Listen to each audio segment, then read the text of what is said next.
Counting backwards from 5, 4, 3, 2.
All right, if it's Tuesday, it means it's time for Comic Book School Live, and it means we are going to be talking about the craft and business of making comics. We're working on the part 5 of an amazing learning, blah, blah, blah, blah. And here's my co-host, Mike. An amazing blah, blah, blah, blah. Yes. I think I should take you up on that teleprompter idea. Everybody loves the amazing blah, blah, blah, blah. So, Mike, you noticed backstage. What did you think of my? I'm liking how it looks. It's very, very scruffy. It's as I've noted, it's about a year I've been growing this. Yeah. Doing good. It's coming in well. Good. 2 years, I might have something that, feels like a real beard. Resembles this. Yes, I could go the rest of my life and still not get a beard that glorious. Yes, I do. I do have facial hair envy. That's I have head hair envy. You have head hair envy. I have. You don't have enough leg room on the plane envy. I always have. On part 5, we find out if Mike is dead or just stuck in the upside down. It's a little of both, Glenn. Wow, Glenn, that went dark fast. If it was one or the other, you were either dead or stuck in the upside down. Yeah, well, what happens. Happens to the best of us. So, Mike, tonight we're going to continue on. We have been building toward teaching people how to craft a comic book story, and we're calling this the Comics 101 series. For those of you who are joining us for the first time, I'm Buddy Scalera. I'm a comic book writer, and Mike Fasolo, my co-host, is a 3-time Emmy Award-winning television writer, and we've been just going through the process. Mike has written award-winning television scripts, but discovered how tricky writing a comic book can be. And we will take you through part of that journey. But it looks like we already have some comments in there, Mike. Yeah, I'm clicking on them, but they're not showing up. They're not showing up. Maybe you gotta click on the thing off. Do the thing. Hit the button. Hit the button? I'm hitting the button. Click off on that screen you're looking at. Stop screen. Try that now. Nope. No. This is a well-prepared show. I think they're having a technical issue. Because we did have the first one we showed, right? Uh-oh. Are we live? Am I back? Is Buddy back? Well, something happened. Are we I don't know if we're still on. But now the comments are showing up, so apparently we are. Yes, Glenn, that did go dark very fast. Are you gonna metal guitar? Oh yes, that's good old metal guitar. This is gonna be a great mind flayer metal guitar session. Yeah, uh-oh, I'm getting comments. Was it you or is it me? It's one of us. I don't know, but it looks like we both got kicked. Did you get kicked? I got kicked. That makes it for great television. Yeah. And then I came back and I read all the comments. Miracle Grow is working great, buddy. But look at the punctuation. The Miracle Grow, that's the French one. It's working great. It's working great, buddy. Maybe this is the upside down. This You is never the know. upside down. Glenn called it. Okay. So we're back in the show. Sorry for all of you who value your time. If you did, you probably wouldn't be watching this show. So, Mike, this is part 5 of a series. What we did in part 1, people should go back and look. We did a full issue page breakdown. We did a plot breakdown. We did full script. And now we're doing final story arc. You can find all of these and more on the Comic Book School YouTube channel. This is where we're going to do the final story arc. Mike, you want to just talk about what we learned very briefly, because people might get bored if we over-explain it? We learned that comics have 20 pages, Mm-hmm. and you should put a cliffhanger on the edge of the tourney page. Good. Okay, and then you did your you started to learn. Yeah, and then we broke down, down right? roughly page by page to see the big events that are going to happen. And you recognize that it's hard to pants. It is hard to pants. Yeah. Sometimes you have to plot. Yeah. Sometimes you have to plot. Then you did your full scripting, again, also still on YouTube. We go through it in excruciating detail for you. Then we edited your script, right? We went back after your revisions. And today you're going to be doing the final plot outline. So, Mike, while I get that spun up, can you just talk to me about what the core of your story is and where we are for people who are jumping on right now?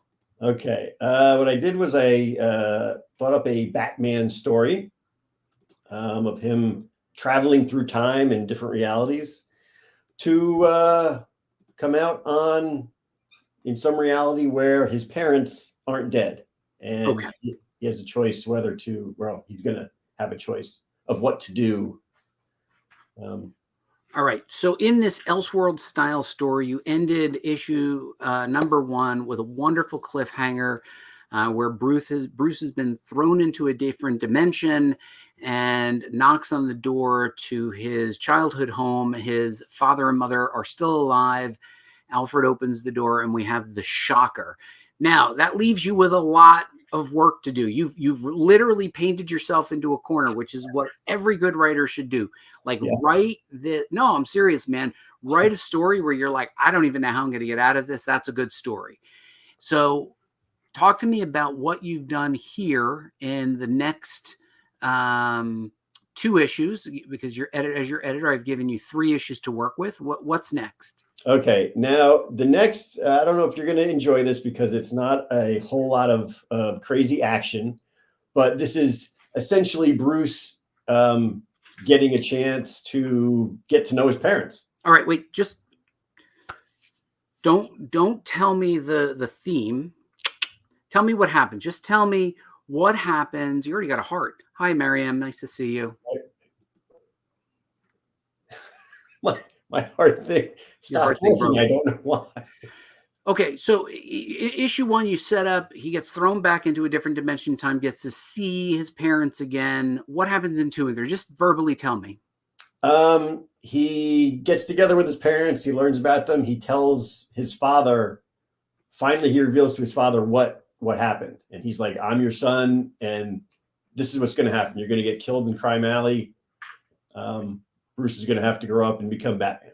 So how does his father take this explanation?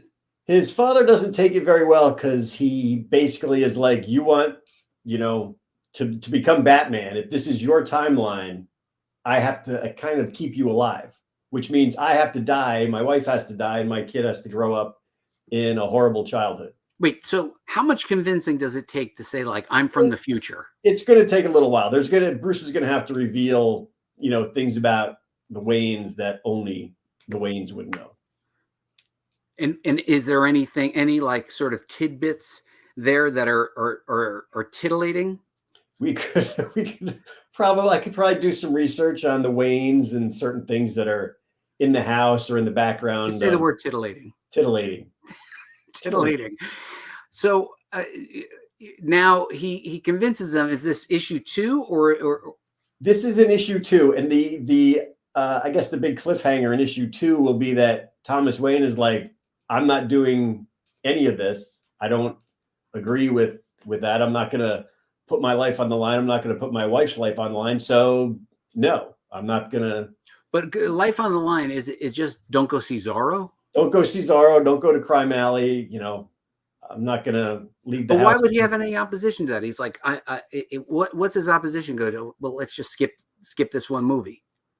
Well, no, I mean it's not his opposition. It's Bruce's like, hey, if you don't die, Batman's never going to exist. I might die. It could lead to here comes one of your favorite things, the grandfather paradox, where it could just lead to an endless time loop. What is it? And what is the grandfather paradox? Because if Bruce doesn't become Batman, then there's no way that Batman could have gone back in time to be at this point.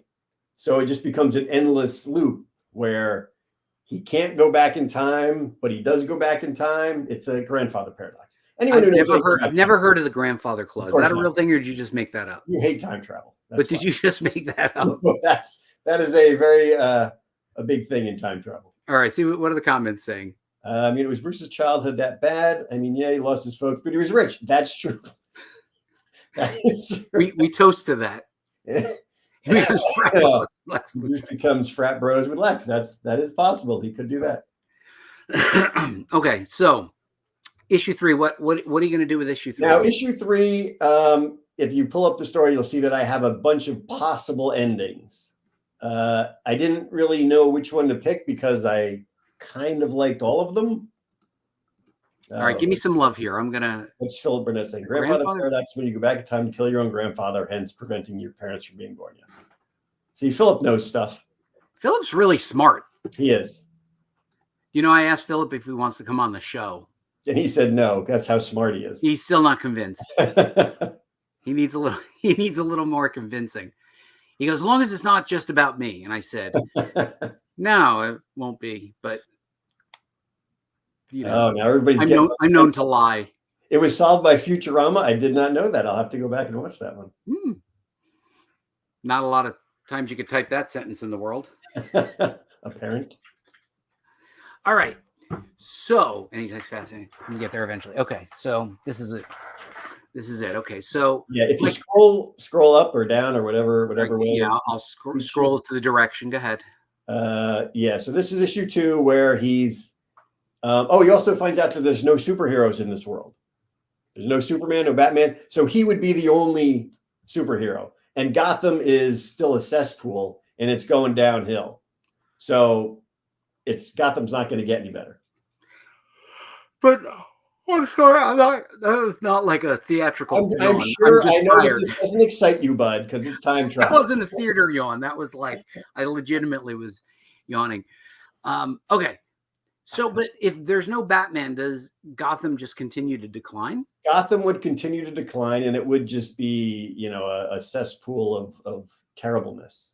Yeah, but let's face it. With Batman in it, it's not much better. Yeah, well, it's not much better, but he does help some people. So Thomas and Martha are doing their best to help the people of Gotham. Keep going. Help us out here. Regale us with your storytelling. Well, yeah. So this is the whole thing where Bruce, during one of the conversations, he reveals everything that's going to happen. And he's basically like, the world needs Batman. So the world needs Batman. Okay. But it looks like you end. This is where you say. This would be the second of the cliffhangers. Bruce or Thomas is like, I'm not sacrificing myself for my wife to create you. So does this scintillating story all take place in a mansion somewhere? Are they just going to talk and drink tea? Yeah. I mean, they'll have different settings. So it's people walking slowly. It's a lot of chit chat. I mean, it will be interspersed with Batman or Bruce checking out on what's happening with the world and trying to figure out if this is his timeline or just a completely different reality. And if he's going to mess up with the grandfather paradox. But still, there's no way to make this visually exciting, to put them into some sort of danger to. Yeah, I mean, yes, there's obviously ways to do that. They could be, walking down the street, having a conversation, and a gunman or something happens. A car comes speeding by, and Bruce pulls his father out of the way. Something actiony. He's always trying to save his father, but also doesn't know if he should, blah, He blah, blah. doesn't know if he should save his own father. Well, because then Batman doesn't get born. But is there any scenario that he considers where Batman would, or is Batman only fueled by the anger of his parents' death, a vengeful? That's that is Batman. That's why he does. Now, What what happens to little Bruce? Well, see, that's if you go up to the next page issue 3. Bruce is now setting himself up as Batman in Gotham because he still has his costume, he still has his gadgets. So this is where he also teams up with Gordon and sets himself up to get some police information. Martha, I thought he could have a nice little conversation with his mother because, he doesn't have a little chat with his mom, and she finds Number out. one, I love that. See, I love the moment that you say where he has a chat with his mother, right? Because, that's, like one more chance to talk to your mother. That gets me in the feels. Yeah. Hits me right in the feels. Right in the feels. Yeah, I get hit right in the feels. Gets you titillated. Right. No, that's not titillating. It gets me in the feels. I get the feels when he gets one more chance to talk to his mommy. Yeah. Like, that's a pretty heady thing. But is that in here? That is, yeah. It's right. I'm pointing at my screen because this is exactly what you can see. Here, right here. Yeah, in the middle. So nice he tells her, yeah, I like that. She's proud of him because he's a superhero and blah blah blah. Okay, let's hear what the audience has to say real quick. What are they saying here? Let's see. Good time causality loop. We got Philip Burnett. It was a dream. Oh, Glenn, you can't hate time travel. Bruce and Tommy, they could be mountain climbing. Yes, they could go hiking. We need to find work, come up with money as a subplot. That's true. He could, but he also knows like stocks and things, so he could probably become rich fairly quickly. He's not. He can't become rich. He's a day trader, there's no you need time for stocks to mature. If you went back and bought Microsoft, sure, but you'd still have to wait 50 years for it to mature. Well, yeah, but if you're, he's pretty smart. He's fairly financially sound. So if you could be a day trader, at least he could make his own money, and maybe he can help Thomas at the R&D department on Wayne Tech and build some stuff. But what is it that gets Thomas to believe Bruce? He's going to have to reveal something. Hi, Matthew. Going to have to reveal something that only Thomas the Waynes would know. Yes, right. Look at what Burnett says. I feel like Bruce would have to go over the various paradoxes and pick his poison. Yes. And what are you saying? Are you saying what poison does Bruce pick? Because it looks like here you've offered some possible endings. Oh wait, Batman is Biff. All right, so let's go back here. So you got your possible endings. So are we asking the audience to pick a possible ending? Tell each one to us, Mike. Okay, the possible endings: the Waynes are killed, and Bruce becomes the guardian of little Bruce and stays Batman, and little Bruce can become Robin. So he can grow up with a guardian. So they still have Batman and Robin. And how are the Waynes killed? They just don't. Yeah, they're in the alley. The same thing. Or it could just happen to be, since even if they didn't go see the movie, something else killed them. Because this is destiny. They are destined to die no matter what you do, no matter what scenario, they're going to die. Yes. Second option is Bruce is about to stop the parents from being killed, but Flash comes running back through time to find Bruce because they found Dr. Octagon and traced his chrono, whatever it is, his octagon back there. And just as Bruce is about to prevent them from dying, he's sucked back to his time. So the cycle continues. Little Bruce saw his parents killed. He will become Batman. Number 3, Bruce goes to stop them. Even knowing that it could cause a paradox and erase him from existence. Let's see. He said, but he does stop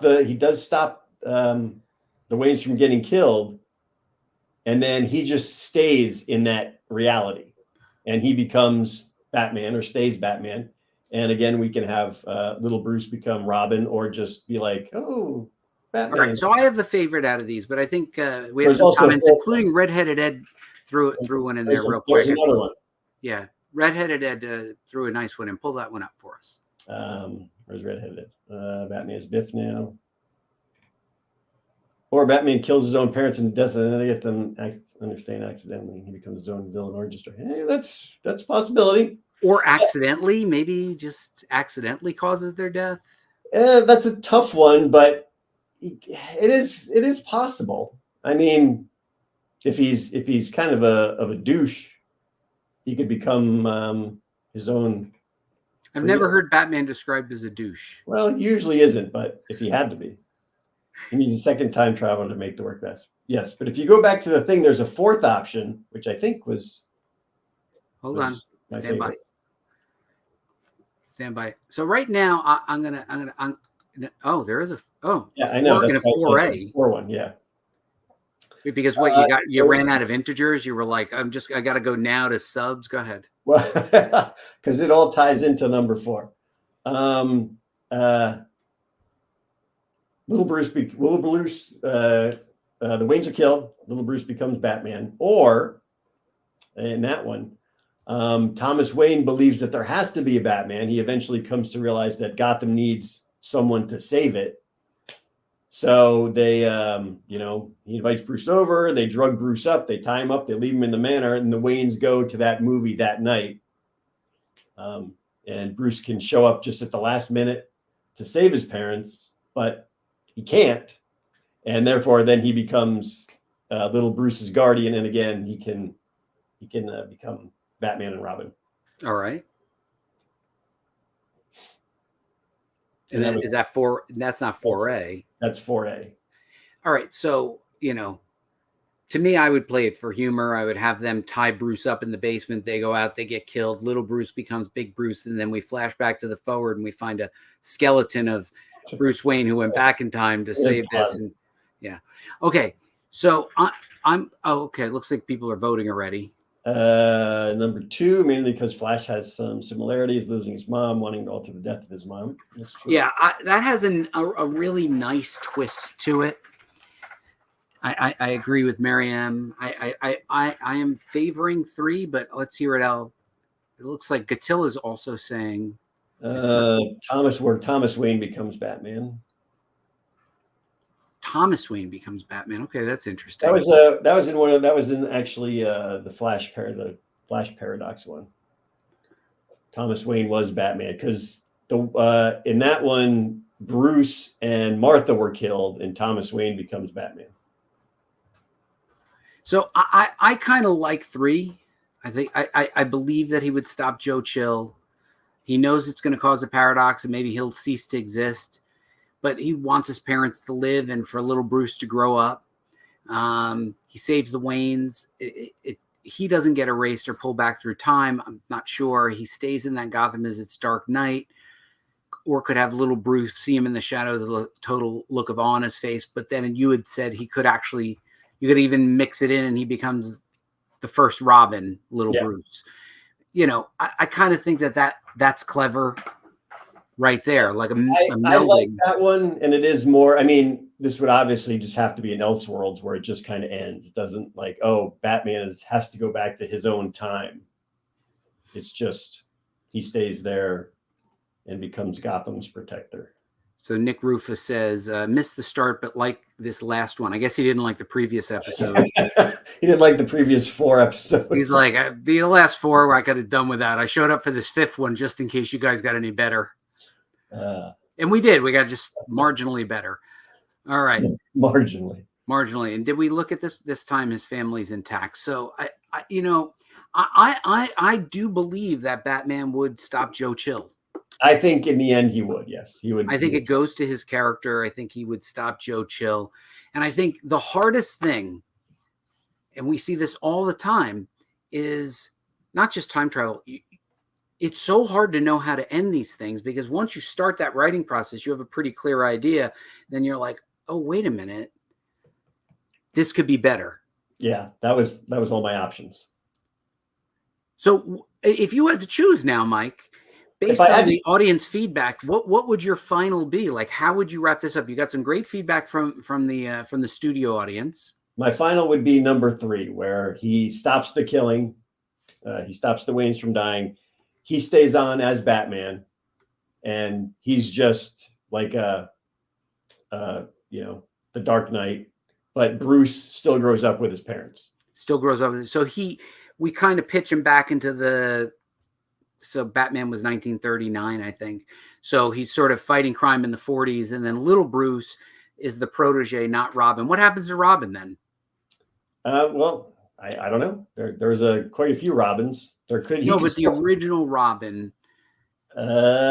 Dick Grayson could come along. You never know. He might show up. Who can say? That's fair. I guess I could say since I'm writing it, but So the only problem with that is Batman. Most heroes are born of some sort of tragedy, right? You've got this. There's usually a tragic event, whereas little Bruce has no tragedy. He's Richie Rich. Yeah. He's like, why don't we just pay the criminals to not do crime? You could even twist it a bit where little Bruce growing up with his parents, being a spoiled little rich kid, might become a bad guy. Dun, dun, dun. See, there's a twist. There's a better twist, right? Because Batman now becomes part of his world, and he's like, nah, right? He's nah. So what's his motive? He has no motivation. Nothing tragic has happened. His parents are still rich. His father talked to a guy, and everything's fine. Yeah. So what motivation would he have to be doing chin-ups? You wouldn't. No. Little Bruce wouldn't become Batman. Bruce, the grown-up Bruce, would stay on as Batman. But I thought you were saying that little Bruce would become Robin. He could. I mean, kind of like Tim Drake, who just researched and did his homework and found out, through deductive reasoning, that Bruce Wayne was Batman. And he's like, I know who you are. I want to be your ward. So it could be something like that. Like, little Bruce figures it out and becomes Robin, or he just never becomes anything. He just stays Bruce Wayne, and right. Batman or grown-up Bruce stays. You're falling behind on the comments. We got some good ones, starting with Burnett. Well, Robin grows up to be criminal mastermind. Yes, that's always a possibility. Yeah. Prime Bruce is the uncle living in the basement. Yes. Yeah. Yes, Mike. Yes. All possibilities. All right. So, as your editor, I'm saying, hey, you got to make a choice. I would choose 3. Where grown-up Bruce stays in that reality as Batman, and little Bruce grows up with his family, and perhaps there is another possibility, becomes a crime syndicate, or just becomes maybe Bruce Wayne, Batman's financier. Like, he's the money guy behind Batman. We get Batman Incorporated much earlier. Yes. Yeah. So I don't remember. Does Joe Chill die of a heart attack or something?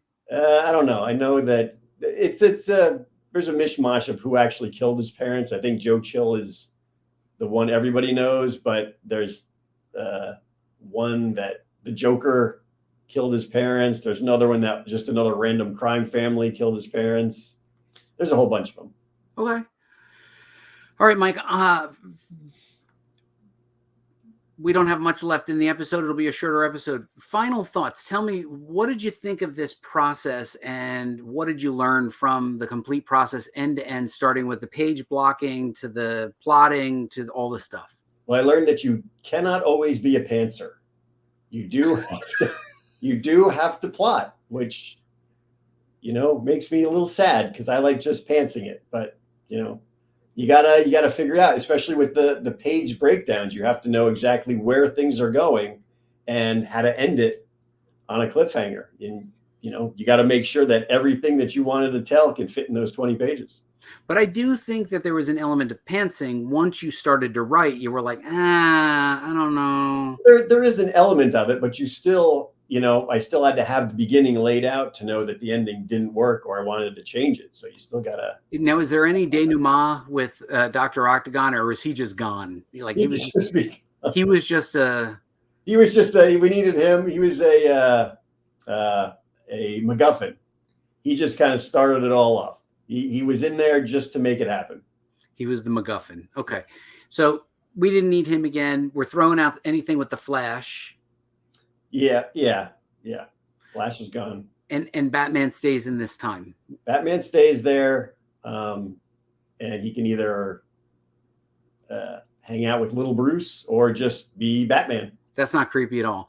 No, I do think, though, that there is something to Thomas funding Batman in the 40s, explaining where he gets the car, explaining where he gets the plane, and all those wonderful toys. You start to tie things together. Where did he get all those wonderful toys? Well, he inherited all that money. Instead, Thomas will fund him. Yes.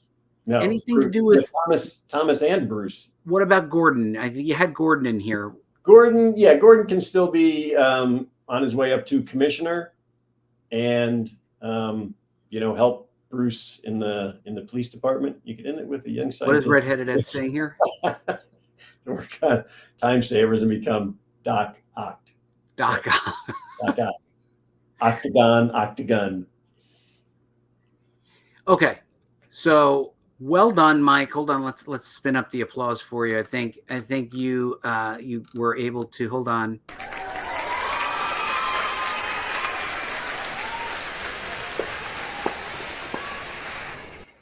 All right, so everybody, thank you for joining us. We are going to be back. We've got a plan. We're going to be doing some. We've got some some storytelling tools. We are going to do the card game, and we're going to do it live on the show. Hopefully next week. We're going to see if these are good storytelling tools. We'll break down stories of our own. We'll do an unboxing of this live, and we're going to have a guest from Story Engine. And yep, I saw you mute there because the dogs are barking. You just feed them some. What is it? The full jungle burger. Is that it? Full jungle. What's that? What is it when you go to that the animal style? Animal style. I said jungle burger, but the animals live in the jungle. Yes, they do. They do. So if I asked for an animal burger, they would know what I meant. Yes, they would. Animal style. Animal style.